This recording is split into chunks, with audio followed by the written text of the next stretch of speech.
میری شادی کو 6 ماہ کا عرصہ ہو گیا تھا۔ ایک ہی شہر میں ہوتے ہوئے میں بس 2 مرتبہ اپنے میکے گئی تھی۔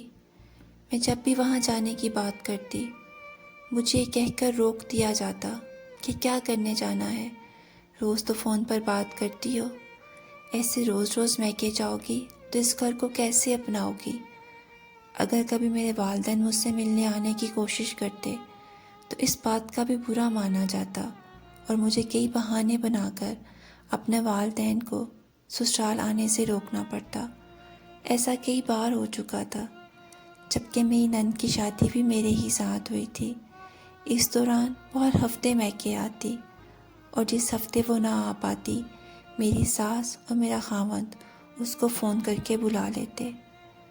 ایک بار میری نند اور میرے نندوئی کی لڑائی ہو گئی۔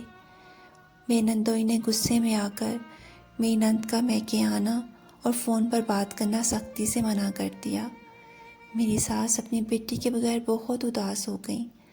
اس دوران ہی ان کو اس بات کا بھی احساس ہوا کہ میں بھی کسی کی بیٹی ہوں، میرے والدین بھی میرے لیے ایسے ہی اداس ہوتے ہوں گے، ان کا دل بھی مجھے ملنے کے لیے ایسے ہی تڑپتا ہوگا۔